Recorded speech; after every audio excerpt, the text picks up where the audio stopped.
Oke.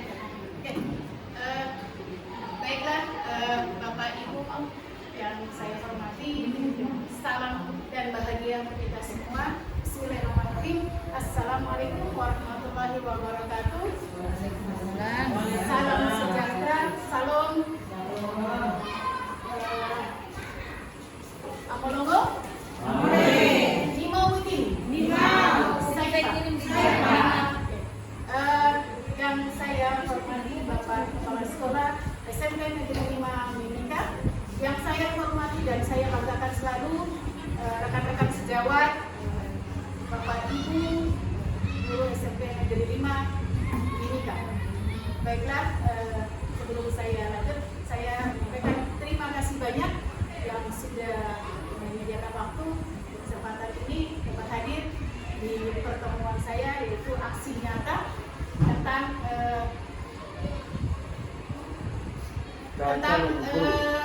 budaya positif, berbagi budaya positif. Baiklah, selaku umat yang beragama, marilah kita bersama-sama memanjatkan rasa syukur kita kehadirat Tuhan yang Maha Kuasa.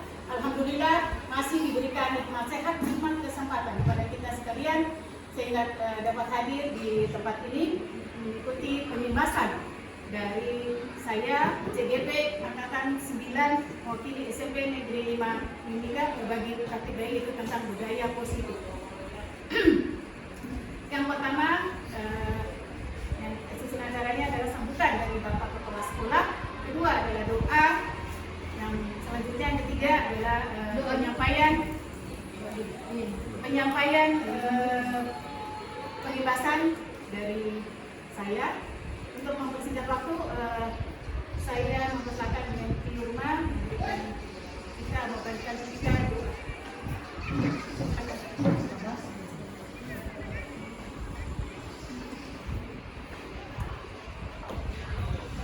Baik, sebelum kita mulai aksi nyata calon penggerak yang adalah urusannya dari sekolah kita yaitu Menrakna, sebelum Menrakna memulai aksi nyatanya dan pemaparannya tentang budaya tentang budaya positif, mari kita mengangkat hati kepada Tuhan supaya dari awal sampai selesainya semuanya termaksud.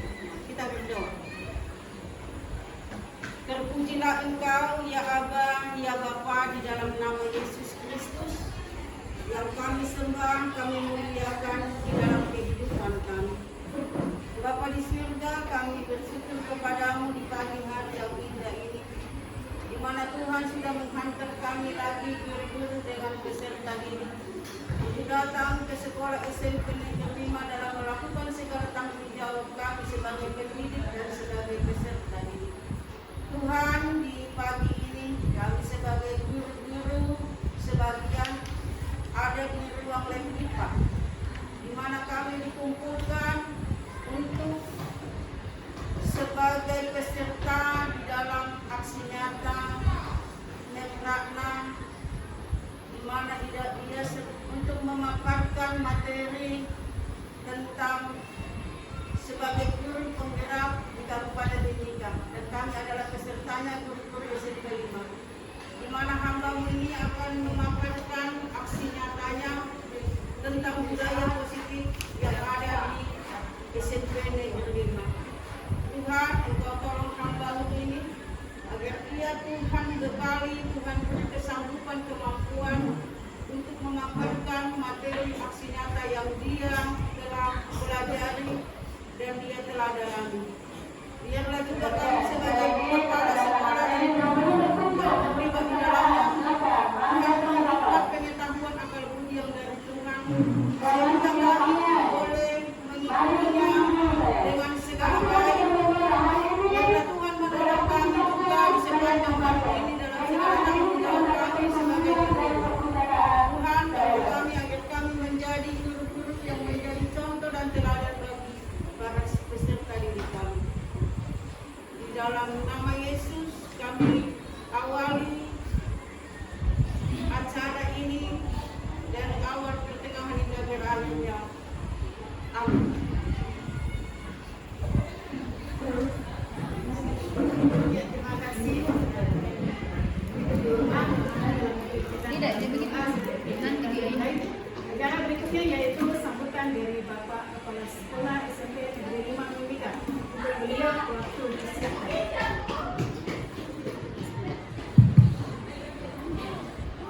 Ya, terima kasih telah diberikan kepada saya. Amolongo. Nimautimi. Saipa. Baik, Bapak Ibu yang saya hormati, pagi ini kita akan mendengarkan beberapa kegiatan yang berkaitan dengan program calon guru penggerak. Sebagai umat yang beragama, patut kita bersyukur kepada Tuhan Yang Maha Kuasa. Pagi ini kita diberikan kesehatan luar biasa walaupun cuaca sedikit agak panas, tetapi tidak mengurangi rasa semangat Bapak Ibu kita datang di tempat ini untuk melaksanakan tugas sebagai abdi negara.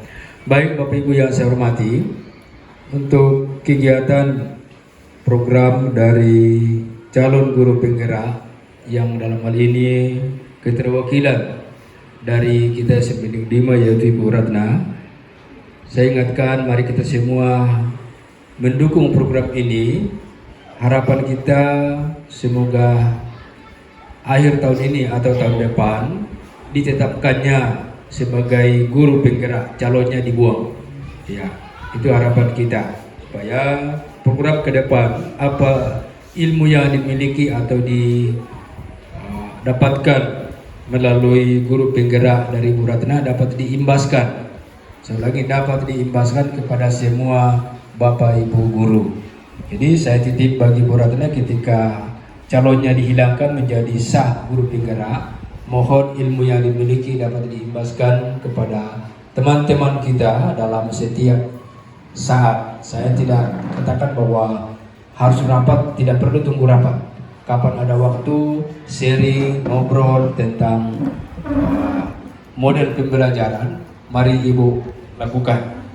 Perlu diketahui Bapak Ibu bahwa 2 minggu yang lalu di tempat ini juga diawali dengan pemaparan atau penjabaran visi dan misi yang berkaitan dengan materi calon guru penggerak itu di tempat ini. Beberapa Bapak Ibu ikut tahu bahwa waktu itu dibahas tentang penjabaran visi misi ya, yang berkaitan dengan program kita yang ada di sekolah. Hari ini yaitu aksi nyata budaya positif calon guru penggerak yang diikuti oleh Bu Ratna yang ada dalam angkatan yang ke-9, berarti ada sudah 8 angkatan. Ketika kegiatan aksi nyata budaya positif ini nantinya kita akan lakukan, mohon Bapak Ibu dapat mengikuti dengan tenang, tidak perlu buru-buru. Waktunya kita akan manfaatkan kurang lebih ya mungkin Ibu bisa setting hanya 30 menit, bisa nantinya dilakukan supaya tidak terlalu lama karena masih ada kegiatan-kegiatan lain. Di sana ada juga program kunjungan literasi dari Pemda melalui perpustakaan dan kearsipan daerah yang hari ini. Kita langsung masuk acara kita kali ini yaitu aksi nyata modul 1.4 itu tentang budaya positif. Di sini saya akan menyampaikan penerapan dan diseminasi budaya positif. Ini disusun oleh saya sendiri, Ratna. CDP Angkatan 9 dari SMP Negeri 5 Mimika, Kabupaten Mimika. Ya, ini tadi sudah saya sampaikan, diseminasi budaya positif. Oke, apa itu diseminasi? Itu pengimbasan, Bapak Ibu. Jadi ini pengimbasan budaya positif, bagaimana di sekolah maupun di kelas. Ya, yang sebelum saya mulai, saya akan bertanya ke Ibu Bapak, di sini ada. Apakah Bapak atau Ibu setuju bila 1. Pemberian hukuman dapat mendisiplinkan murid? Ya, bagaimana? Saya setuju. Ya, yang setuju angkat tangan. Oke, ya terima kasih. Berarti ada beberapa yang tidak ini ya. Oke, yang kedua, pemberian hadiah dapat meningkatkan prestasi murid. Setuju? Oke, terima kasih. Yang ketiga, guru harus mampu memberikan solusi untuk setiap murid yang bermasalah. Ya, oke. Yang keempat, guru berperan sebagai teman bagi murid. Oke, ya jadi rata-rata semua setuju ya. Nanti kita akan lihat sampai di akhir materi saya. Oke, jawaban Bapak Ibu insya Allah bisa mengikuti dengan apa yang saya sampaikan seperti itu. Oke, di sini apa itu budaya positif? Budaya positif adalah nilai-nilai atau keyakinan-keyakinan dan kebiasaan-kebiasaan di sekolah yang berpihak pada murid dapat berkembang menjadi pribadi yang kritis, penuh hormat dan bertanggung jawab. Ya, itu adalah pengertian dari budaya positif itu sendiri. Oke, tadi nilai-nilai ya. Jadi pada nilai-nilai itu terdapat konsep-konsep inti untuk mewujudkan budaya positif itu sendiri. Ya, di sini yang satu adalah perubahan paradigma belajar, yang kedua disiplin positif, yang ketiga motivasi perilaku manusia, yang keempat kebutuhan belajar, kelima posisi kontrol restitusi, yang keenam keyakinan kelas, yang ketujuh segitiga restitusi. Ya, jadi yang berhubungan dengan apa yang tadi Bapak Ibu sampaikan yang saya tanyakan di awal, nanti akan jawabannya ada dari ke-7 poin ini. Oke, next. Yang pertama tadi ya, perubahan paradigma baru.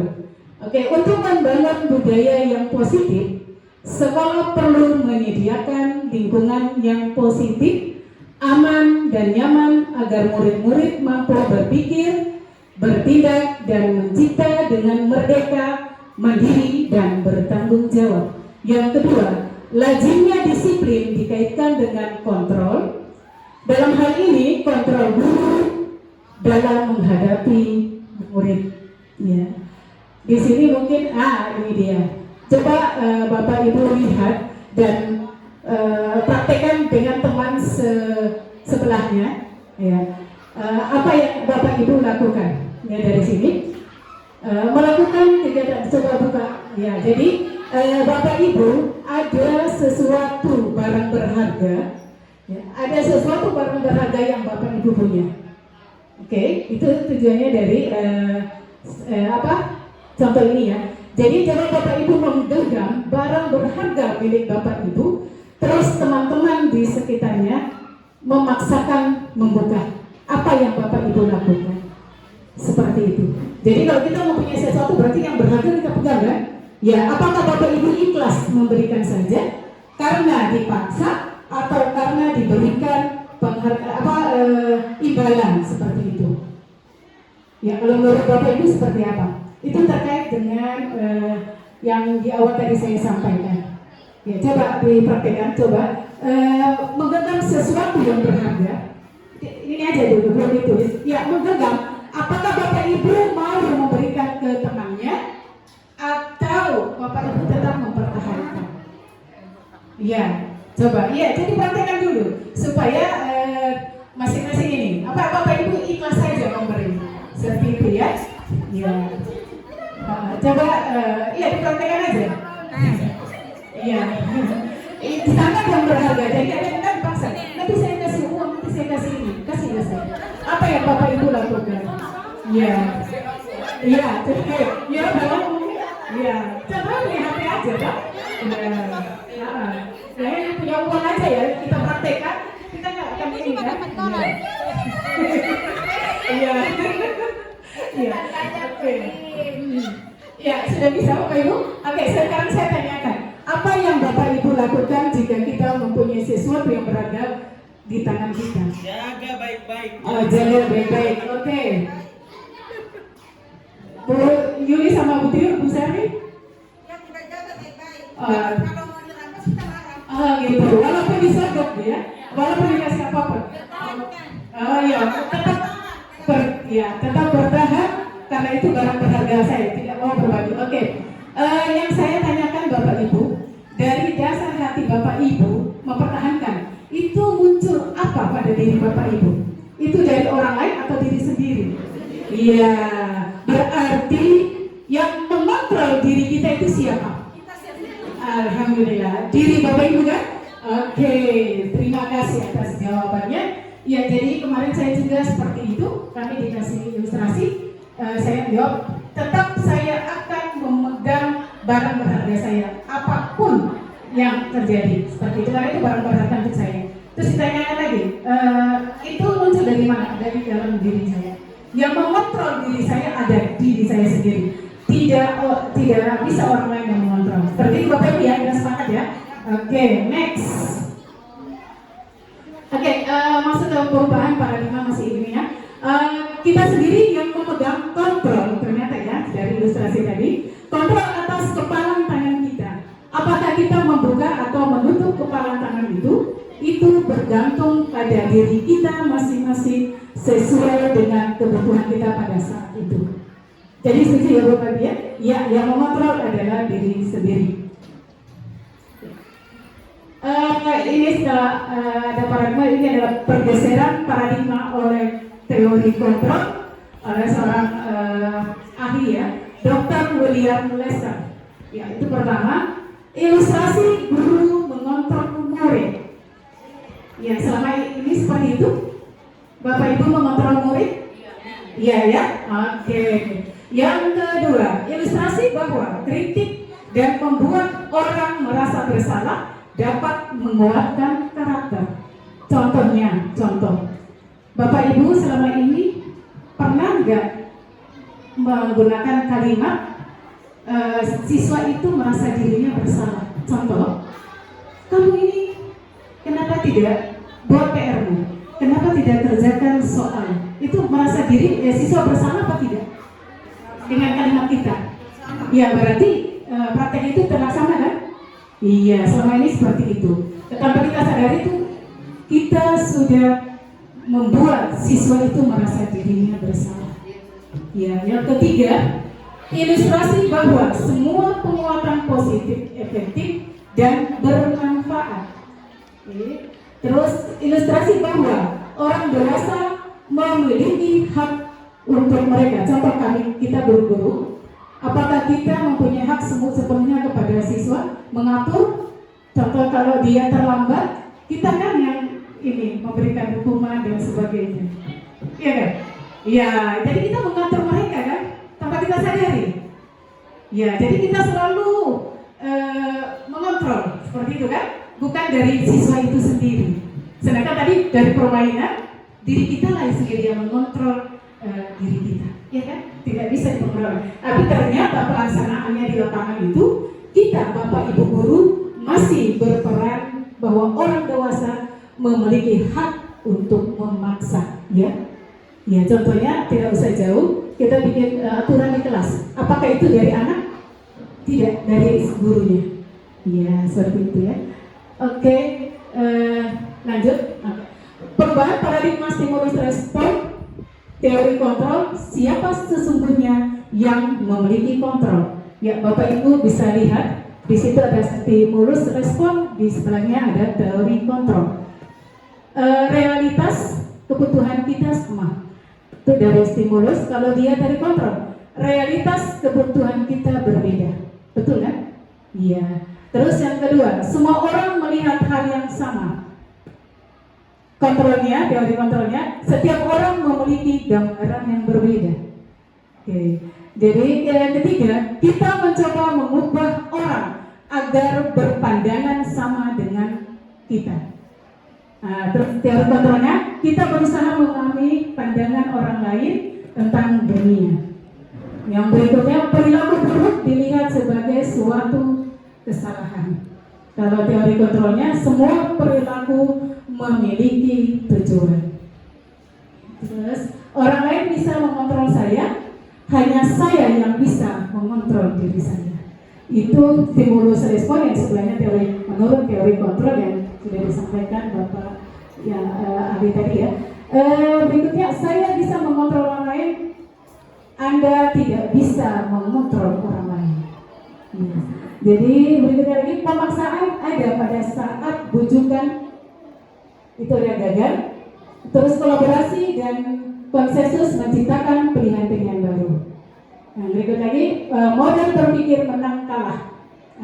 Selama ini kan kita ada menang kalah kan, perlombaan menang kalah, terus peringkat juga itu kan, ya ada yang juara 1, 2, dan 3. Jadi itu sama. Jadi yang menurut teori kontrolnya, ubahlah pemikiran menjadi model berpikir menang-menang. Di sini Bapak Ibu tahu menang-menang.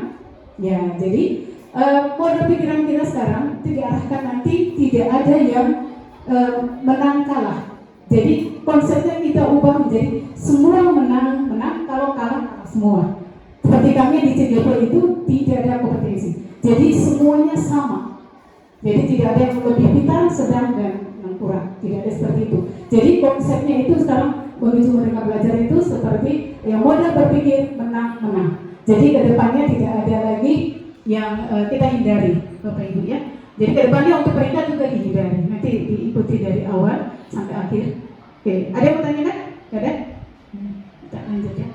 Oke, disiplin positif tadi yang sudah dari paradigma. Sekarang yang kedua, disiplin positif. Apa itu disiplin positif? Ya. Salah satu cara penerapan disiplin yang bertujuan untuk menumbuhkan kesadaran serta memberdayakan anak untuk melakukan sesuatu tanpa sokongan, ancaman maupun hukuman. Yang berikutnya, disiplin adalah kemampuan memerintah diri sendiri dalam mengontrol dan menguasai diri untuk memilih tindakan yang mengacu pada nilai-nilai yang kita hargai dengan penuh tanggung jawab tanpa perintah orang lain. Jadi kedepannya ini budaya positif ini salah satunya siswa yang mengontrol dirinya. Tidak bisa kita yang mengontrol, kecuali dia mengalami kesusahan dalam mengontrol, itu harus perlu orang lain. Ya, jadi karena kedepannya itu seperti tadi kita ini ya ilustrasi, kita lah yang mengontrol diri kita. Oke, dari nilai-nilai tadi, maka adalah nilai-nilai kebajikan universal yang akan menuju kepada apa Bapak Ibu? Profil pelajar Pancasila. Ada berapa? Ada 6 ya. Yang 1, beriman dan bertakwa kepada Tuhan Yang Maha Esa dan berakhlak mulia. Yang kedua, kebinekaan global. 3, bergotong royong, 4, kreatif. 5, bernalar kritis. Yang terakhir adalah mandiri. Ya, dari budaya positif itu kita harapkan siswa itu memiliki nilai-nilai kebajikan yang sudah ada di profil pelajar Pancasila. Oke, yang berikutnya ya, teori motivasi perilaku manusia. Oke, itu ada 3. 1, untuk menghindari ketidaknyamanan atau hukuman, apa yang akan terjadi apabila saya tidak melakukannya? Bapak Ibu paham? Jadi misalnya nih, ada satu aturan harus saya lakukan. Berarti itu apa? Kalau saya tidak melakukan berarti saya akan mendapatkan apa? Ya, hukuman atau sanksi ya, Bapak Ibu ya. Ternyata itu dia masih motivasi dari luar, Bapak Ibu. Ya, atau motivasi eksternal. Ya. Terus yang kedua, untuk mendapatkan imbalan dari orang lain, institusi, apa yang akan saya dapatkan apabila saya melakukannya? Contoh, misalnya peringkat itu, Bapak Ibu. Ya, ternyata kita memberikan peringkat 1, 2, dan 3 itu sangat berdampak di anak yang, jangankan anak yang tidak mendapatkan ranking, dia ranking 2, 3 menjadi beban Bapak Ibu, menjadi beban untuk dirinya. Karena apa? Iming-iming ya. Contoh Bapak Ibu punya anak ya, memberikan iming-iming berarti kan gini, berarti nanti dikasih hadiah, nanti dikasih ini. Itu sebenarnya bukan mendidik tapi membuat dia merasa apa? Iya, beban Bapak Ibu. Jadi itu berarti masih motivasi dari luar juga, eksternal. Ya. Terus yang ketiga, oh iya, yang masih yang kedua ya. Saya pernah menanyakan itu di instruktur kami waktu kita ini ya tatap muka itu secara online. Saya menanyakan semua hal yang itu bahkan sekolah kan. Ya, jadi Ibu apakah kami tetap melaksanakan itu atau sistemnya seperti apa? Ya, jadi beliau sarankan untuk menghindari ketidaknyamanan para untuk murid-murid, ada baiknya dihilangkan. Kalau mau memberikan sesuatu itu di prosesnya Bapak Ibu. Contoh dalam pembelajaran. Nah, itulah kita memberikan dia stimulus, ya, memberikan dia hadiah apa. Itu malah membuat yang lain termotivasi. Bukan di akhir Bapak Ibu. Ya, jadi Ibu untuk kami itu Bu Bini dari Jakarta dia memberikan kalau bisa prosesnya lah yang kita memberikan sesuatu penghargaan seperti itu. Terus yang ketiga itu masih eksternal ya Bapak Ibu. Yang ketiga untuk menghargai diri sendiri, saya akan menjadi orang seperti apa apabila saya melakukannya. Itulah yang motivasi dari dalam diri atau internal. Seperti itu ya. Itu ya. Yang ketiga ini adalah tujuan kita, tujuan dari disiplin positif. Seperti itu Bapak Ibu. Mau ada yang ditanyakan? Kita lanjut? Iya, lanjut. Nanti ada ya di sesi di akhir. Oke. Ya, ini tadi hukuman, konsekuensi dan restitusi. Bapak Ibu, kalau hukuman konsekuensi sudah ini ya. Kalau restitusi sendiri ada Bapak Ibu sudah ini pernah mendengar? Restitusi, belum ya? Berarti ya, hal baru ya? Ya, jadi hal baru, makanya kami wajib mengimbas ke rekan-rekan sejawat di sekolah. Oke, sini ada identitas gagal yaitu hukuman. Itu sangat gagal untuk peserta didik kita atau murid-murid ya. Yang terus yang kedua identitas sukses. Ya. Di situ disiplin itu ada konsekuensi dengan restitusi. Oke, hukuman yang pertama. Murid atau anak belajar menyembunyikan kesalahan. Apakah itu ada yang terjadi? Ya, pernah kemarin ya di kelas 9D kalau saya nggak salah, menyembunyikan temannya membawa HP. Itu berarti suatu kesalahan kan Bapak Ibu? Ya, itulah kalau kita masih ada hukuman. Oke, yang kedua konsekuensi. Murid atau anak belajar taat, itu konsekuensi ya, taat pada peraturan. Kalau restitusi, murid anak belajar memecahkan masalah. Itu nanti ke depannya seperti itu.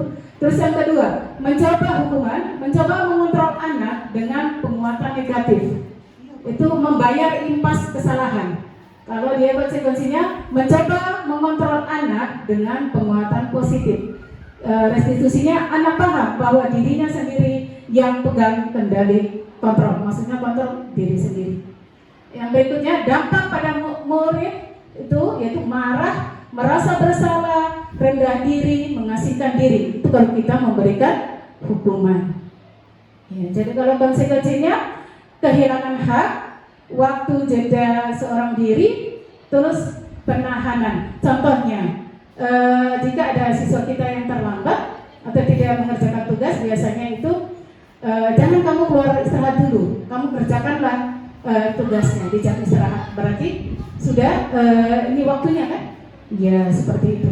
Terus yang restitusinya, murid atau anak tidak kehilangan waktu, namun bersemangat untuk memperbaiki diri. Yang berikutnya hukuman itu tiba-tiba, terus tidak diharapkan atau sangat melukai. Kalau konsekuensinya sudah diketahui dan masuk akal, kalau restitusinya berupa undangan untuk mengadakan restitusi. Oke. Ini masih sama ya, kita ini aja. Ya, jadi kan bisa dilihat situ kalau hukuman itu identik dengan negatif, kalau konsekuensi dia netral, kalau restitusi itu dia positif. Oke. Terus ada di situ mode paksaan, stimulus respon, dia restitusi adalah teori kontrol. Ya masih ini berdasarkan dengan bagian di atas, berikut adalah penjelasan tentang hukuman, konsekuensi dan restitusi. Hukuman itu ciri-cirinya tidak terencana, bersifat satu arah, bisa berupa hukuman fisik, psikis atau kata-kata kasar. Seperti itu Bapak Ibu? Ya biasanya terjadinya. Terus konsekuensi bersifat terencana, sudah disepakati, bentuk-bentuk konsekuensi dibuat oleh pihak guru. Ya. Contohnya apa itu biasanya? Konsekuensi. Ya seperti tadi ya, jika dia tidak mengerjakan PR, ya berarti dia ya harus ya jam istirahat. Oke, yang berikutnya restitusi. Ya, ini sangat penting Bapak Ibu.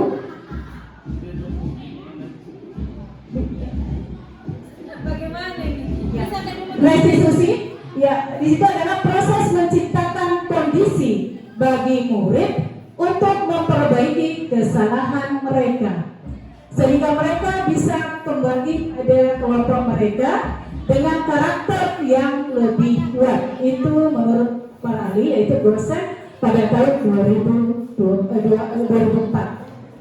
Oke. Kebijakan global itu ya. Ya. Oke, sekarang terus didukung oleh penghargaan. Ya, Bapak Ibu juga bisa lihat. Ya, kalau kita memberikan penghargaan, nah berarti dampaknya seperti itu. Nah, pengaruh jangka pendek dan jangka panjang.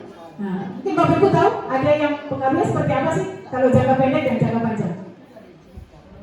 Ya belum. Kalau kita memberikan hukuman, selama ini kan hukuman. Ya, misalnya nih, berdiri di bawah tiang bendera. Itu, ya maksudnya perasaannya seperti apa itu? Ya, ada rasa malunya, terus pokoknya mentalnya juga sangat berpengaruh, gitu Bapak Ibu ya. Terus penghargaan tidak efektif ternyata. Nah, lanjut, penghargaan merusak hubungan. Ya, contoh, hubungan seperti apa? Nah, itu tadi yang saya bilang tadi, yang memberikan peringkat-peringkat itu. Nah, 1, 2, 3 kita memberikan ini, ternyata hubungan di dalam kelas itu menjadi renggang, Bapak Ibu, jadi minder anak-anak itu. Ya, jadi ke depannya, ya dihindari. Jadi hubungannya sudah kurang. Jadi dia akan memilih tuh yang pintar-pintar saja, yang orang ini kasihan, merasa minder.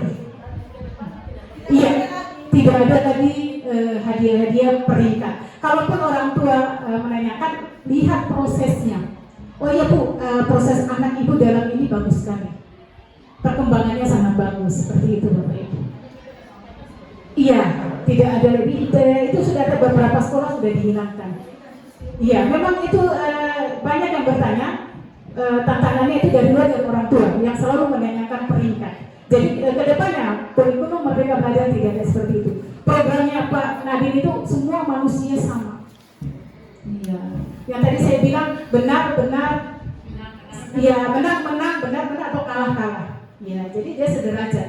Jadi dihindari. Terus berikutnya, penghargaan mengurangi ketepatan.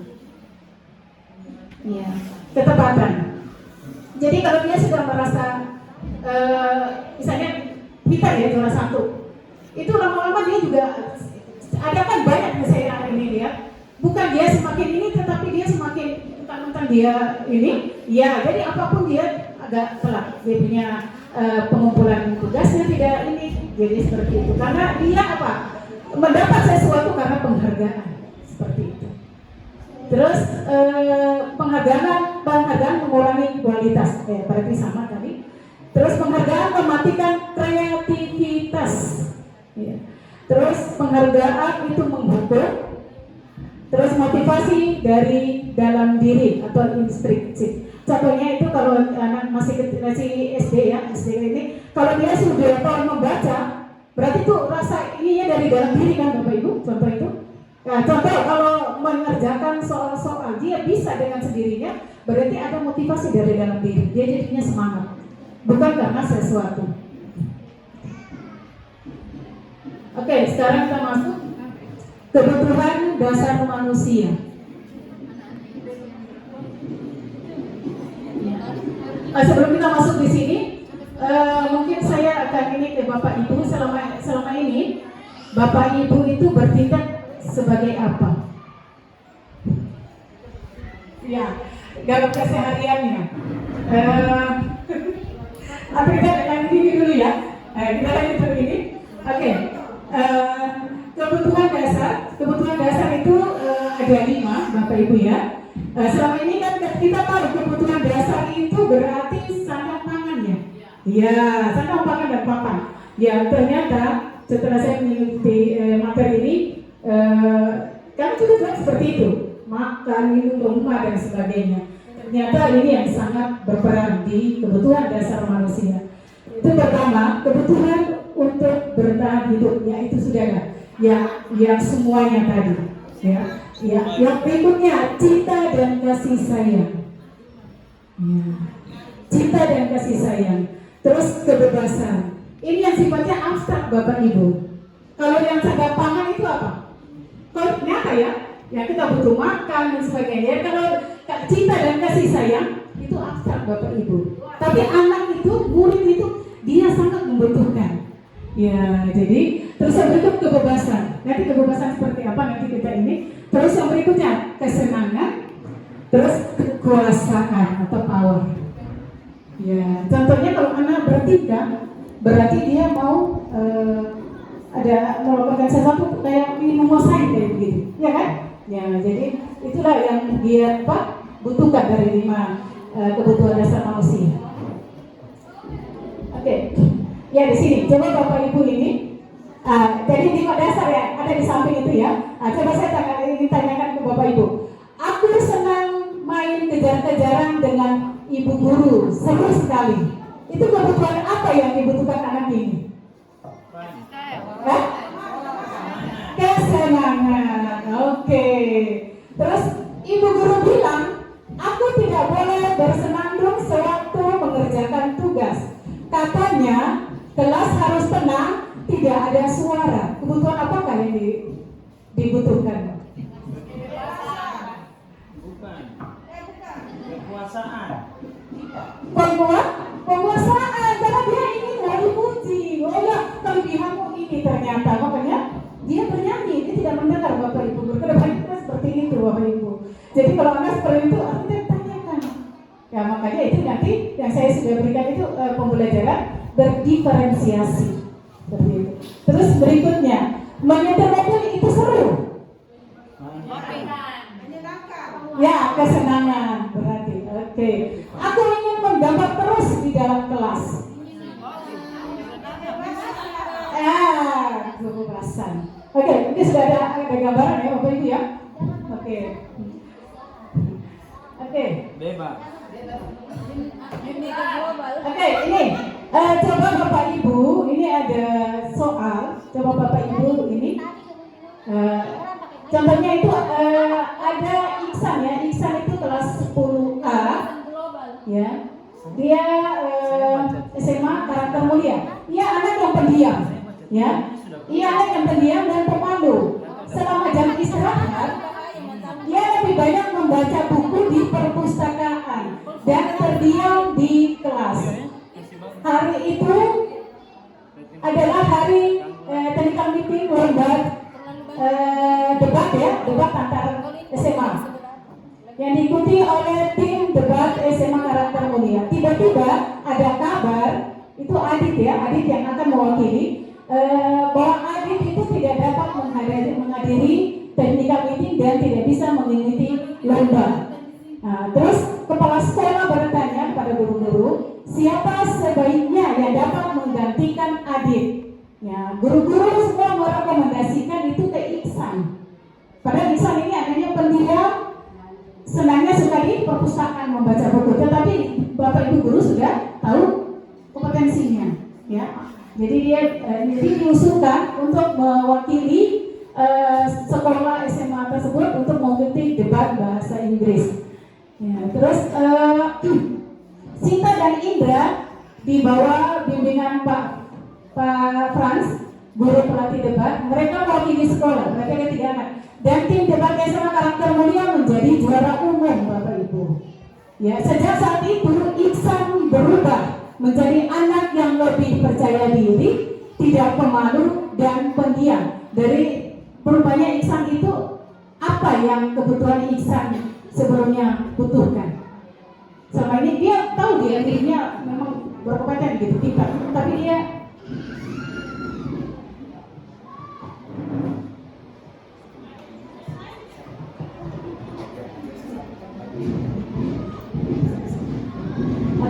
jadi kira-kira kebutuhan dasar dari manusia tadi 5 itu apa yang dibutuhkan Iksan? Pada sama kali anaknya diem, tapi setelah dia mendapatkan juara, jadinya menjadi periang, tidak pemalu dan pendiam. Pengakuan. Hah? Ya, dihargai itu berarti penguasaan ya. Dia butuh diakui seperti itu. Dia kan orangnya dia tidak mau saya bisa, saya tidak, seperti itulah. Yang dibutuhkan lisan, betul. Terus apa lagi? Yang tadi next, yang tadi. Yang limanya tadi, 5 kebutuhannya. Iya.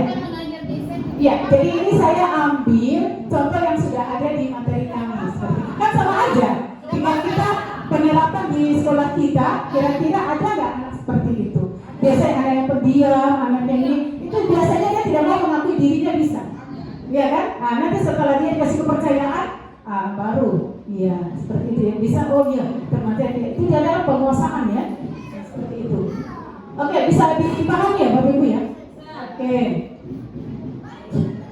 Ya, sekarang masuk ke dunia berkualitas. Nah, sekarang saya tanya ke Bapak Ibu ya. Siapa orang-orang yang paling penting dalam hidup Bapak Ibu? Pak, mendengar yang keras. Keluarga. Terus nilai-nilai kebajikan apa yang terpenting dalam hidup Bapak Ibu? Iya, mungkin akhlak, terus apa lagi? Iya, berarti nilai-nilai kebajikan yang tadi ya. Ya, ada bertakwa, ada yang mandiri seperti itu. Terus kalau Anda menjadi orang yang ideal, karakter atau sifat apa yang Anda paling inginkan ada pada diri Anda? Paling ideal, terus karakter apa yang Anda inginkan? Oh iya, sopan santun. Terus apa lagi? Ada kebaikan itu. Ya, rendah hati. Mungkin memiliki empati ya. Ya, empati kepada sesama. Terus yang berikutnya, apa pencapaian Anda yang Anda sangat banggakan selama ini? Mungkin di titik ini apa yang sudah Anda capai? Wih, saya bangga sekali. Kayak contoh saya kemarin itu, alhamdulillah bisa menyalurkan anak-anak sampai berhasil. Itu yang saya banggakan untuk diri saya. Terus mungkin Bapak Ibu juga bisa mungkin jadi pegawai negeri. Itu ada nggak? Ya, bangga kan? Nah, itu saya jauh. Mungkin Bapak pendeta kemarin kan? Ya, lulus dari ya PPG. Sama depannya bisa dapat tunjangan sertifikasi. Oke. Terus apa pekerjaan ideal bagi Bapak ini? Oh, laundry. Oke, guru. Ceritakan bagian perjalanan hidup Anda di mana Anda merasa itulah titik puncak hidup Anda. Alhamdulillah. Ya, berikan nikmat sehat. Ya, panjang umur. Oke. Apa yang paling bermakna dalam hidup Anda? Bisa berbagi kepada sesama. Ya, Berbagi dengan sesama. Oke. Ada yang bertanya? Lanjut? Oke, kita lanjut ya. Ini dia. Ini sangat penting nih. 5 posisi kontrol. Bapak Ibu bisa itu. 1. Penghukum, pembuat merasa bersalah, teman, pemantau, dan manajer. Monggo Bapak Ibu yang saya sudah ini dibagi kertasnya. Ya, satu-satu tidak usah kumpul, Bapak Ibu pegang saja. Jujur ya, jujur Bapak Ibu. Saya tidak suruh mengumpul, tapi nanti kita koreksi di akhir. Ya, kita samakan ya di akhir dari materi ini. Berarti posisi Bapak Ibu sudah tepat atau belum? Sudah? Iya. Silakan ditulis dari 5 posisi kontrol kita sebagai guru itu Bapak Ibu. Tidak, sembarang pilih. Iya, selama ini bisa. Mungkin saya sebagai penghukum, pengontrol, dengan pembuat merasa bersalah. Tadi ini ya. Satu saja. Iya, 1, 2 juga boleh. 1 atau 2 boleh. Dunia misalnya kayak gini, pembuat merasa bersalah itu contohnya kayak siswa ya. Buatlah pekerjaanmu, ya. Jangan ditunda-tunda. Itu siswa merasa bersalah nggak ya? Nah, selama itu kita seperti itu mungkin ya. Sama dengan saya juga. Jadi belum mengetahui teori ini.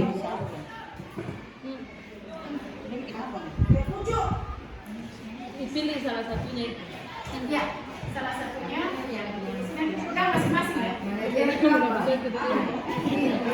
Nanti kita ini satu-satu Bapak Ibu. Kita kasih pengertiannya satu-satu. Jadi Bapak Ibu pilih. Mungkin dari 5 poin itu mungkin Bapak Ibu bertindak selama ini menjadi seorang guru itu 2 atau 3. Silakan.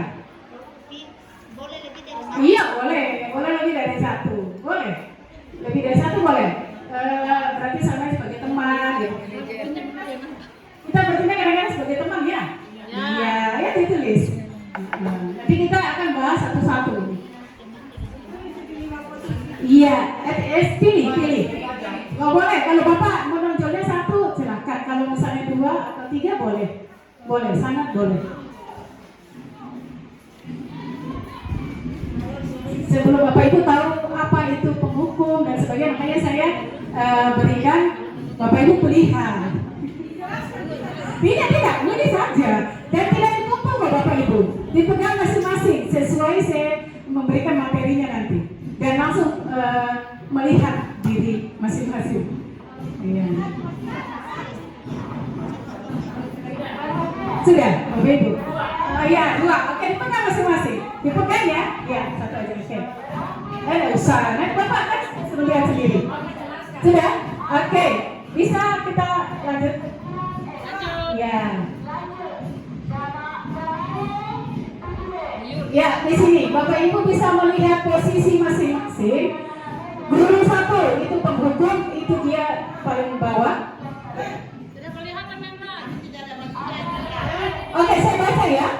Ya, jadi yang pertama itu, ya posisinya tindakan ya.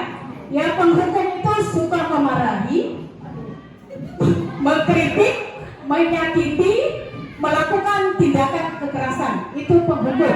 Ya. Jadi jangan diganti Bapak Ibu ya. Oke. Yang kedua, perkataan. Ya, dari perkataan itu, kalau Bapak Ibu penghukum, nah, kalau kamu titik-titik, Bapak Ibu akan, ya, bisa kami dijum.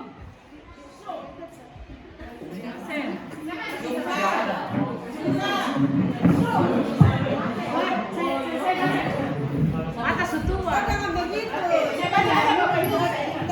Oke, sambil menunggu di ini, yang kedua, kita satu ya, kedua ya. Kedua, pembuat merasa bersalah.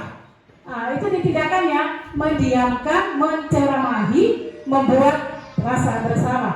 Terus kalau dia sebagai teman membuat pemakluman, nah, sudahlah, gitu kan biasa gitu. Dosa bikin sudah gitu kan. Ya terus yang sebagai pengawas memantau dan mencatat. Ya itu dia mengontrol juga. Terus yang kelima, ya manajer, sabar ya.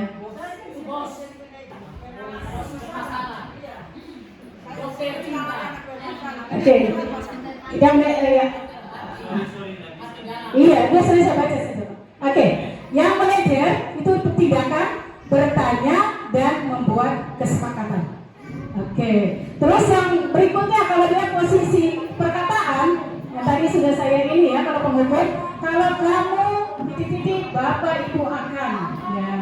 Terus kalau dia pembuat merasa bersalah, Bapak Ibu kecewa sama kamu. Kalau orang tuamu tahu bagaimana, seharusnya kamu tahu. Seperti itu ya. Nah, terus kalau sebagai teman, lakukan demi Bapak atau Ibu guru. Terus kalau dia pengawas, kamu sudah tahu aturannya kan? Ya. Terus yang berikutnya, apa sebenarnya harapanmu? Itu kalau manajer. Ya. Terus yang ini akibatnya, tindakan akibat. Penghukum, murid tidak peduli dengan gurunya atau tugas sekolah. Ya. Itu kalau penghukum ya. Terus kalau yang merasa bersalah, murid merasa murid bodoh atau nakal. Terus kalau dia yang teman, merasa guru adalah teman yang bisa memaklumi kesalahannya. Kalau pengawas atau pengontrol, dia mempertanyakan konsekuensi perbuatannya. Berarti ada sanksi seperti itu ya yang dilakukan. Terus kalau dia manajer, apa yang bisa saya lakukan untuk memperbaiki? Itu kalau manajer. Ya kadang-kadang kan kita juga seperti itu kan. Ya. Terus yang berikutnya tindakan pola perilaku.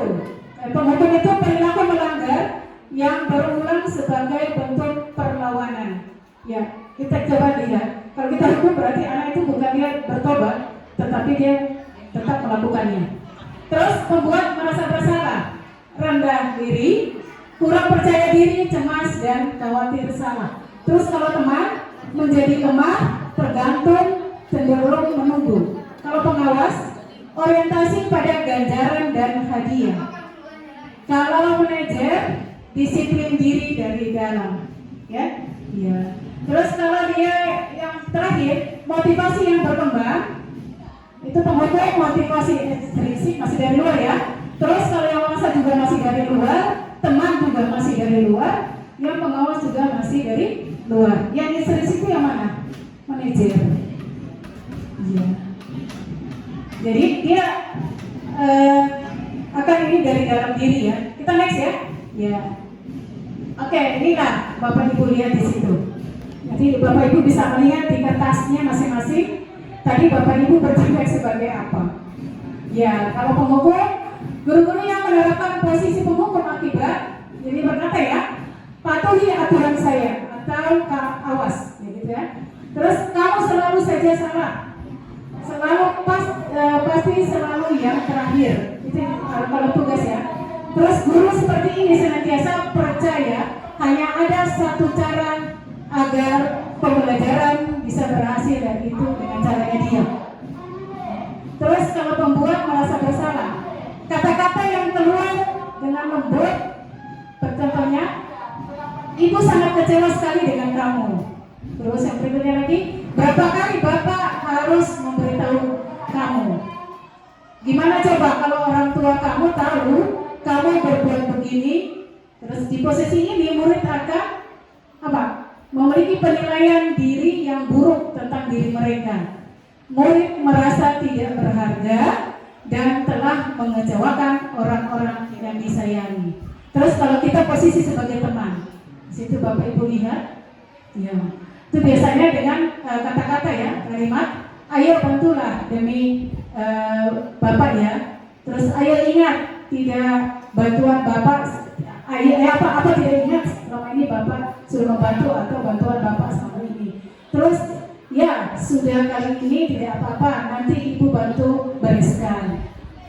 Hal negatif dari posisi teman adalah bila suatu saat guru tersebut tidak membantu, maka murid akan kecewa dan berkata, saya pikir Bapak atau Ibu teman saya. Seperti itu. Nah, ini pemantau dan manajer, Bapak Ibu bisa lihat.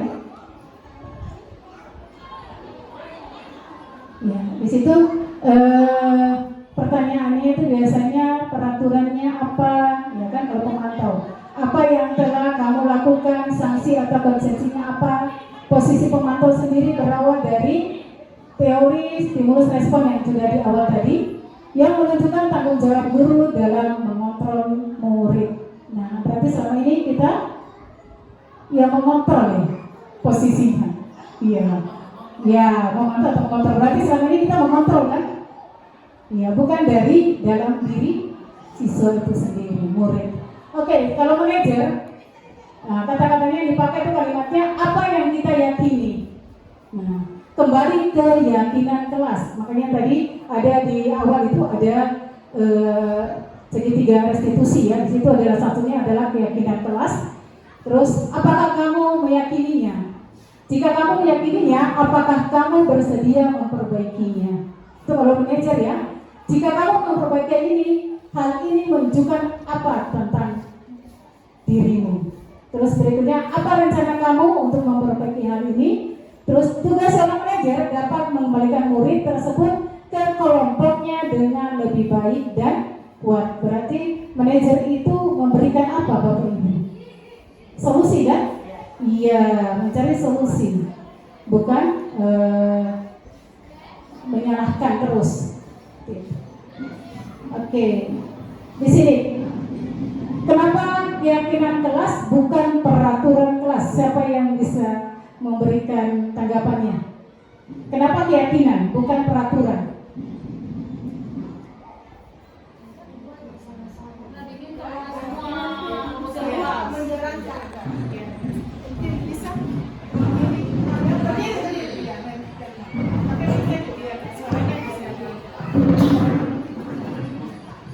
Iya, kalau menurut saya keyakinan kelas artinya mereka merasa bahwa mereka mampu untuk bisa melakukan.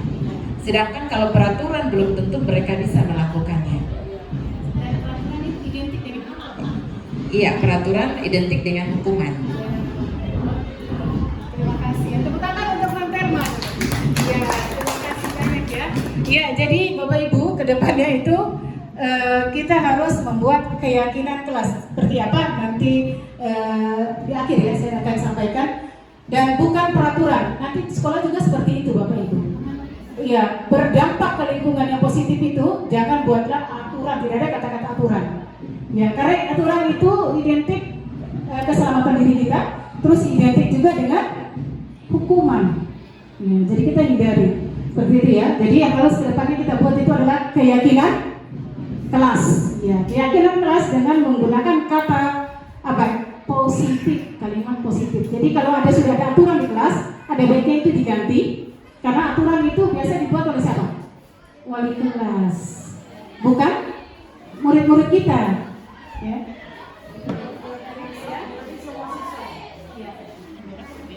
Oke, mengapa kita pada saat ini dia?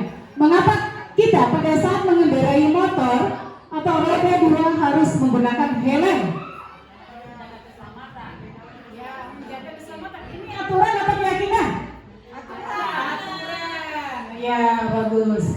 Yang kedua, mengapa kita memiliki peraturan tentang penggunaan masker dan mencuci tangan setiap saat pada saat COVID?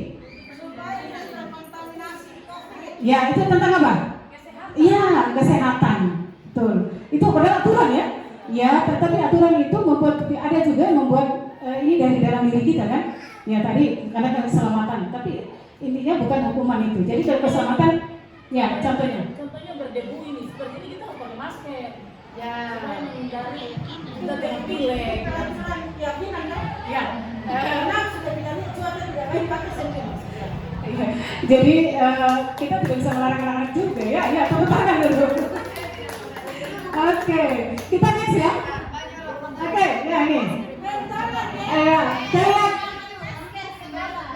Keyakinan kelas dibuat berdasarkan kesepakatan guru dengan murid-murid. Ya, yang bersifat apa? Universal. Universal itu apa? Berarti nanti kita menggunakan kata-kata kebajikan, ya, yang budaya positif kayak gitu ya. Terus peraturan biasa dibuat oleh guru yang bersifat satu arah, ya kan? Betul kan? Selama ini, ya kita juga menyadari. Oke. Terus ini pembentukan keyakinan sekolah atau kelas. Oke, lihat di situ.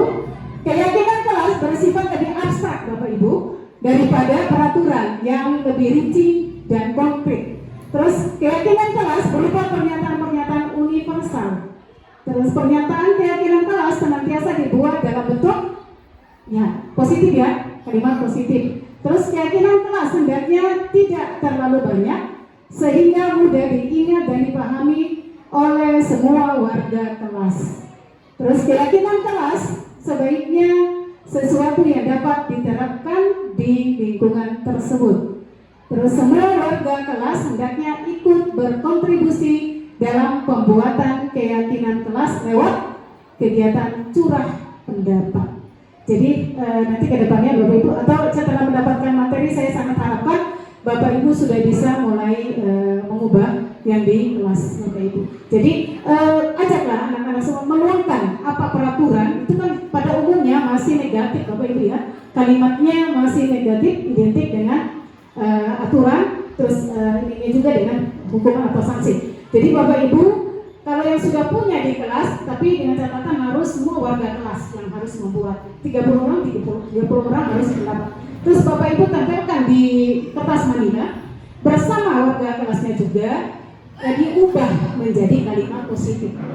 Contoh di situ dilarang berlari-lari atau bermain bola di dalam kelas. Biasanya kan seperti itu kalimat ininya. Itu mengubah kalimat positifnya apa Bapak Ibu?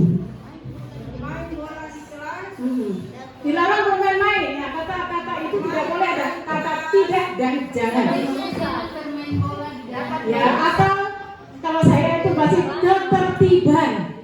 Ya, terus kalimatnya satu, mengembalikan buku ya, buku pada tempatnya. Itu apa Bapak Ibu? Kalimat positifnya. Bisa disiplin, bisa bertanggung jawab. Ya, jadi kalau sudah ini Bapak Ibu sama-sama muridnya warga kelas diubah terus buatlah yang secantik mungkin dan diletakkan di mana Bapak Ibu yang mudah dibaca oleh anak-anak itu sendiri. di belakang. Jangan. Terus itu diterapkan Bapak Ibu, intakan dulu ke kelasnya. Diyakini, kan harus diyakini. Kalau diyakini berarti ada motivasi apa dari dalam atau intrinsicnya ada. Jadi bukan dari luar. Berarti itu harus dibersihkan kelasnya, dicek bersih. Dari mana? Mungkin ya, jadi nanti ya kita usulkan ke Bapak Kepala Sekolah bagian Sapras ya. Iya, memang. Ya, jadi kelas itu kalau Merdeka Belajar Bapak Ibu, ya. Mereka belajar itu Bapak Ibu kelasnya tuh harus penuh dengan apa? Produknya anak-anak Bapak Ibu itu ditempel, jangan digulung-gulung, ditempel aja di kelasnya, jadi warna-warni. Itulah kedepannya ke apa kurikulum Merdeka Belajar seperti itu.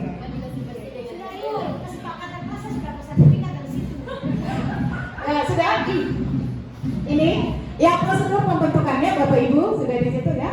Mempersilakan rekan atau murid-murid untuk bercurah pendapat tentang peraturan yang perlu disepakati di kelas. Terus mencatat semua masukan-masukan para murid di papan tulis atau menggunakan kertas besar ya, biasa kertas manila ditempel Bapak Ibu, ditempel semuanya. Terus susunlah keyakinan kelas sesuai prosedur atau pembentukan keyakinan kelas. Gantilah kalimat-kalimat dalam bentuk apa? Negatif menjadi positif. Terus tinjau kembali daftar curah pendapat yang sudah dicatat. Tinjau ulang keyakinan kelas secara bersama-sama. Terakhir, setelah keyakinan kelas selesai dibuat, maka semua warga kelas dipersilakan meninjau ulang, menyetujui dan menandatanganinya, Bapak Ibu. Ya, silakan. Iya Bapak Ibu, saya sendiri ya sudah. Iya, saya sudah. Ini nanti kita usulkan. Modelnya memang itu. Dan sudah ada dari dinas kan Bapak Ibu. Kedepannya, tolong anggaran itu berpihak kepada murid atau siswa ya. Salah satunya ini, gitu ya, mendukung.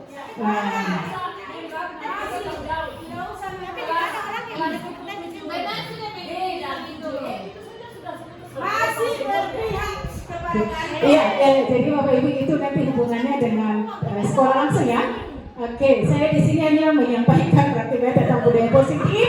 Jadi saya tidak punya kewenangan. Oke, jadi kita berdoa bersama-sama semoga kedepannya ada perubahan. Karena saya sendiri sudah mengeluarkan uang saya untuk kelas saya sendiri memang beli ini dan kertas itu dan saya sudah membuat keyakinan kelas seperti itu Bapak Ibu ya. Oke.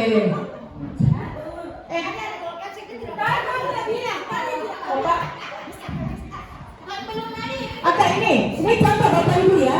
Contohnya kayak apa? Dari iya. Ya, nanti saya sampaikan. Ya, nanti kalau dalam rapat tapi ya, dalam rapat saya sampaikan. Ya, ini contoh di kelas saya Bapak Ibu. Kesepakatan kelas itu sudah saya buat. Yang pernah saya sampaikan di grup itu Bapak Ibu saya langsung membuat. Seperti pada pembelajarannya belum sampai di situ Bapak Ibu. Jadi kan saya tidak tahu itu keyakinan. Jadi masih sepakat. Jadi kesepakatan. Dari situ kan kalimatnya masih panjang-panjang. Kita gabung bersama siswa. Kita pakai kalimat positif, kata positif, gitu ya. Yang tadi saya kan ada banyak. Kita jadikan satu aja. Bergotong royong contohnya ya. Terus bekerja sama, empati, bertakwa kepada Tuhan, seperti itu ya itu. Jadi saya sudah buat juga keyakinan, masih prosesnya saya berdiri tanda tangan semua peserta didik saya, seperti itu ya.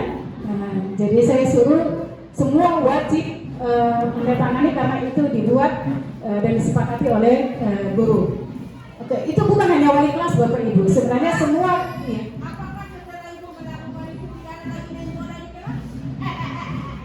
Ini saya baru ini, saya baru itu kan kesepakatan Bu. Jadi keyakinan itu saya sudah buat, saya akan tanda dan saya akan menangani siswa saya bertindak sebagai mengajar, bukan pembuat merasa bersalah, pengontrol, terus penghukum seperti itu. Ya, jadi Bapak Ibu kalau sudah saya mengimbas, mudah-mudahan bisa ada perubahan ya Bapak Ibu, step by step ya, pelan-pelan. Oke, ini contoh dari kelas saya. Oke. Ya, sekarang kita masuk dari segitiga restitusi. Oke.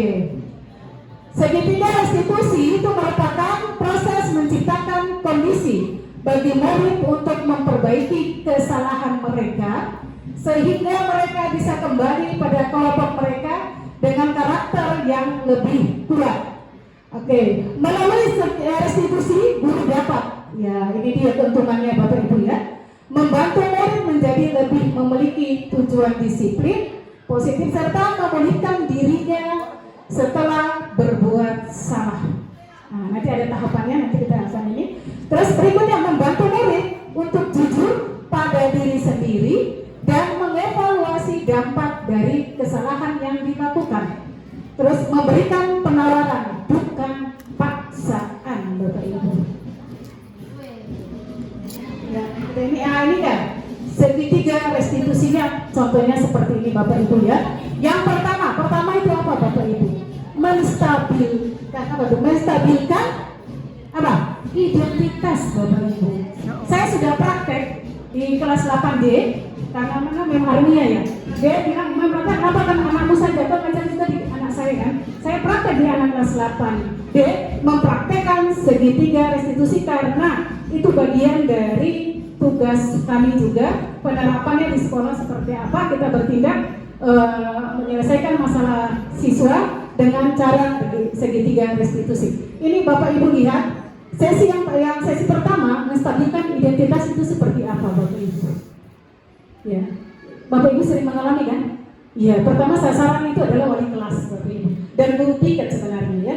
Piket itu biasanya itu dengan terlambat. Kalau di kelas itu sangat luar biasa banyak. Terus kalimatnya itu berbuat salah itu tidak apa-apa. Jadi kalau siswa sudah ini untuk menenangkan emosinya, Bapak Ibu dengan kata-kata seperti ini. Ya, bukan langsung dengan mencak-mencak, pukul meja gitu ya, berkata kasar, tidak seperti itu Bapak Ibu ya. Terus tidak ada manusia yang sempurna. Berikutnya itu saya juga pernah melakukan kesalahan seperti itu atau kita sebagai guru juga kan punya pengalaman ya, pernah melakukan kesalahan. Terus kita bisa menyelesaikan ini. Terus Bapak Ibu tidak tertarik mencari siapa yang salah, tetapi ingin mencari solusi dari masalah itu. Itu yang pertama ya, menstabilkan identitas Bapak Ibu. Tolong diingat itu.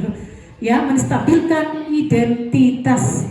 Nah, terus yang kedua apa? Validasi. Ya, validasi tindakan. Seperti apa? Ya, Bapak Ibu bisa lihat.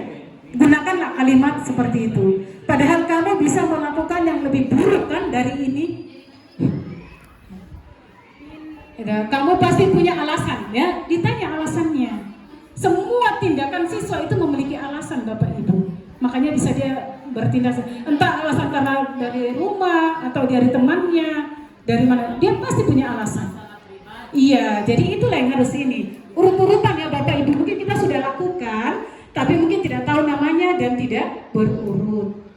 Jadi kalau sudah paham, monggo di ini ya, dilakukan secara berurutan Bapak Ibu. Ini tujuannya segitiga restitusi ini untuk apa? Salah satunya menenangkan emosinya anak kan? Iya. Terus dia merasa bahwa kita ada perlindungan dia, pokoknya rasa nyaman lah. Dia tidak merasa ketakutan Bapak Ibu ya. Jadi itu bisa kalimatnya seperti itu. Terus yang ketiga, menanyakan keyakinan kelas. Ya, keyakinan ini berhubungan dengan yang di kelas tadi. Ya, setelah ditanya validasinya sudah divalid, ditanya ininya. Kira-kira dalam kelas itu kan sudah buat keyakinan. Apa yang kau langgar? Ditanya kembali. Mem, saya seperti kemarin saya kasus. Mem, saya memang di situ tidak menahan kesabaran. Itu Lorenzo ya, anaknya Mem Arinia. Dia pukul temannya Bapak Ibu. Temannya perempuan sampai biru. Sampai biru Bapak Ibu. Karena memang tidak bisa, dia tersinggung. Itu saya ya emosi kan. Jadi saya praktek di ini segitiga restitusi. Jadi dia punya alasan. Mem, apa dia mengejek saya sekali Mem. Mulutnya itu terlalu ini, mencampur-campur orang punya urusan. Nah, makanya saya pukul dia. Begitu. Jadi yang si korban juga itu saya tanya. Berarti keyakinan kelas di kelas itu yang kalau apa? Mem, saya tukang ikut campur, kepo sama urusan orang. Iya. Terus balikan lagi, terus ke depannya seperti apa? Ya tidak Mem, saya tidak lagi mengejek, dia tidak tertawa-tawa dia, saya tidak ikut campur ratusan orang men. Dan si yang mukul itu apa? Ini solusinya. Dia dan saya ini dari sini pelajaran untuk saya bisa menguasai diri saya, apapun yang saya harus menahan emosi. Itu jadi Bapak Ibu ya, keyakinan kelas itu sangat penting Bapak Ibu. Jadi dibandingkan ke mereka lagi, itu kan harus diyakini dimanapun dia berada. Dan sekolah juga harus membuat keyakinan sekolah, bukan peraturan. Itu harus dirubah. Ya, harus sekolah tapi dengan Bapak Ibu guru, mungkin perwakilan dari OSIS, harus anak-anak juga dilibatkan. Bukan hanya sekolah yang membuat. Karena itu diyakini siapa? Mereka, bukan kita kan? Bukan kita Bapak Ibu guru seperti itu. Oke, ini ya, ininya. Jadi Bapak Ibu bisa paham ya? Ya, jadi dalam menangani masalah siswa itu langkah pertama apa Bapak Ibu? Menstabilkan apa? Iya, menstabilkan identitas. Identitas itu dirinya dia bisa saya bisa reda. Kalau dia menggebu-gebu kan tenang aja dikasih ini. Iya. Terus ya yang kedua apa bukan ya Pak? Ya, validasi apa? Ya, memvalidasi dulu, tanya dulu apanya, alasannya sampai berbuat itu seperti apa. Terus yang terakhir menanyakan keyakinan. Ya, Mbak Armia, saya kemarin praktek di kelasnya Mbak Armia ya. Nah, itu saya tanyakan betul itu kasusnya. Jadi saya bukan berakting, tapi betul-betul itu menangani. Ya. Oke, next. Oke, ini penerapan segitiga restitusi. Ini kelas 8D. Ya, ini sedang kemarin saya ini menangani tugas saya di modul 1.3.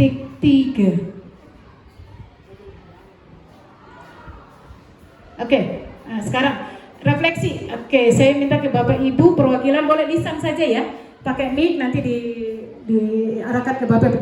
Peristiwa mulai dari awal saya memberikan materi ini tuh apa? Mulai dari materinya apa, terus Bapak Ibu punya perasaan yang kedua saat ini seperti apa setelah mendapat materi dari saya. Terus setelah mengikuti materi diseminasi pengimbasan pada hari ini, saya paham bahwa apa dan harus melakukan apa ya. Target saya selanjutnya apa? Oke, bisa mewakili 5 orang boleh, atau 1 orang atau 2 orang, silakan Bapak Ibu.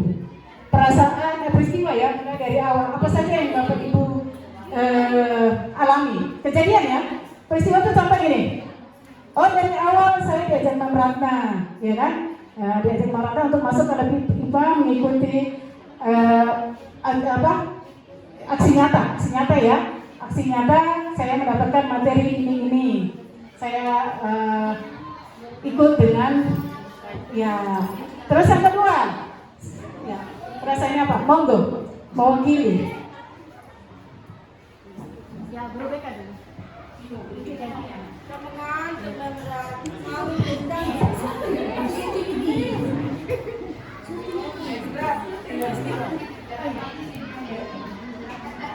Ya, nanti bisa ditambahkan boleh. Peristiwa dari awal mengikuti aksi nyata tentang budaya positif. Sudah saya mendapatkannya bagus, di mana ternyata apa yang kita lakukan di sekolah masih harus banyak diperbaiki. Setelah mendapatkan budaya positif yang disampaikan oleh Ibu Ratna sebagai calon guru penggerak Kabupaten Mimika. Mungkin ada teman-teman yang mau lain. Perasaan saya senang, saya akan berusaha melakukan seperti yang dipaparkan oleh Ibu Ratna. Dan setelah mengikuti materi ini, saya menjadi tambah semangat. Sebagai guru BK, saya akan melakukan poin-poin yang disampaikan tadi, yaitu segitiga apa tadi?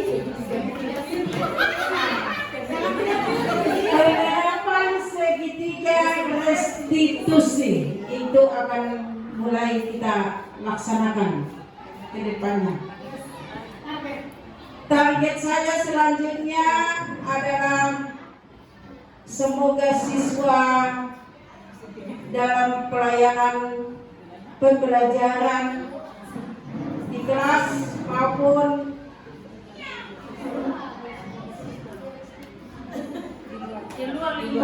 di luar lingkungan kelas akan menjadi menyenangkan kepada siswa ataupun murid, dan kedepannya sebagai guru atau pendidik akan melakukan hal-hal yang positif bagaimana menyenangkan peserta didik. Demikian, terima kasih.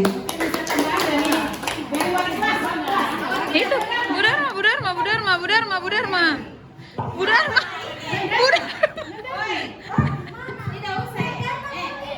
Ini ya sih.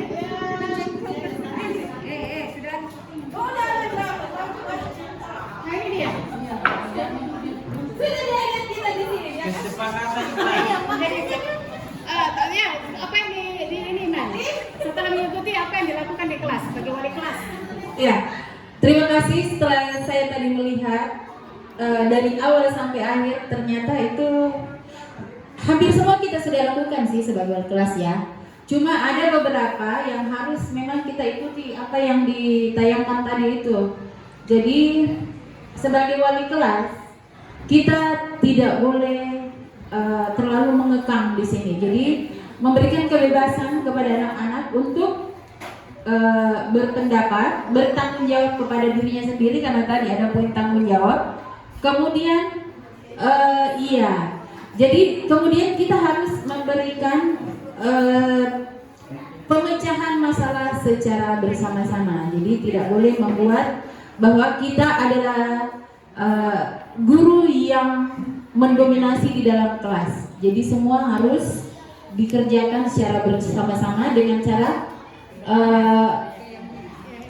memotivasi anak-anak untuk membentuk keyakinan bahwa dia adalah siswa yang dipercaya untuk bertanggung jawab kepada setiap tugas yang diberikan oleh wali kelasnya. Jadi seperti itu. Kemudian peraturan biasanya dibuat oleh guru yang bersifat satu arah itu kita harus hilangkan. Jadi kita harus menggantinya. Jadi caranya ya tadi itu wali kelas itu adalah ya manajer di dalam kelasnya. Jadi bagaimana dikatakan manajer karena memberikan aturan itu tidak boleh satu arah saja, tapi harus dibicarakan bersama. Jadi seperti itu. Jadi membentukkan keyakinan kelas. Jadi semua siswa memiliki hak yang sama untuk bersuara dan berpendapat senyaman mungkin yang mereka rasakan di dalam kelas. Kemudian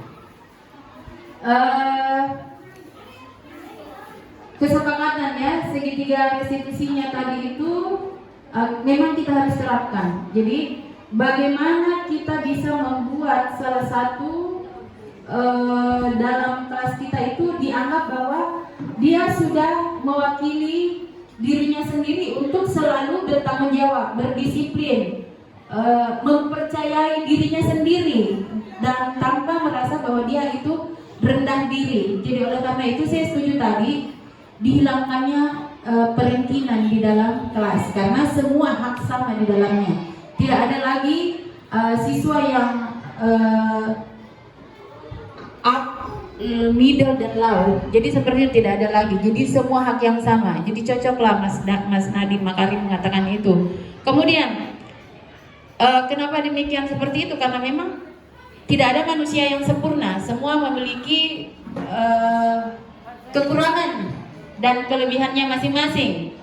Nah, kemudian setiap siswa yang melakukan kesalahan, karena namanya juga manusia, kita sendiri sebagai guru juga tidak lepas dari kesalahan. Kesalahan itu jangan dijadikan sebagai hukuman buat anak-anak, tapi dijadikan motivasi dengan cara mencari solusi bersama-sama. Jadi seperti itu. Jadi membuat mereka untuk tidak mengulangi lagi, tapi dengan cara yang humanis, bukan langsung menghukumnya. Ini kayaknya masih kurang di saya, karena saya kadang-kadang juga kadang-kadang memberikan hukuman yang supaya mereka disiplin, tapi ternyata di Merdeka Belajar ini memang humanis. Jadi step by step kita akan mencoba untuk memperbaiki itu. Walaupun memang kita sudah lakukan semua, tapi harus lebih spesifik lagi di sini. Kalau saya melihat daripada semua yang dipaparkan tadi. Kemudian kita itu sebagai wali kelas, terutama saya sendiri, terkadang ya, kalau sudah memberikan peringatan kepada anak 1, 2, 3 kali, kadang-kadang kita tidak bisa meredam emosi kita juga. Nah, di sini ternyata mengelola emosi itu harus ada. Jadi pengelolaan emosi seorang guru itu memang harus dipelajari dulu. Jadi setidak-tidaknya itu haruslah ada yang memberikan kita bagaimana lah mengurangi emosi kita supaya kita tidak menjadi yang terlah senter di dalam kelas, tapi menyelesaikannya secara bersama-sama. Kemudian nilai-nilai umum yang kita telah sepakati itu memang kita harus terapkan bersama dan harus diyakini bahwa inilah keputusan bersama. Kemudian bayangan kita tentang kelas yang ideal, itu kelas yang di dalamnya satu sama lain merasa nyaman. Jadi tidak ada yang merasa terkucilkan di dalam kelas tanpa melihat suku, agama, atau rasnya lah di dalam hal ini. Jadi kita tidak boleh melihat hal itu karena sudah ada kebersamaan. Jadi kan sudah ada kebersamaan, berarti ciptakan sistem kekeluargaan di dalam kelas sehingga semua warga kelas menjadi nyaman dan tidak ada yang dinaikkan dan tidak ada yang direndahkan. Semua level sama. Kemudian kamu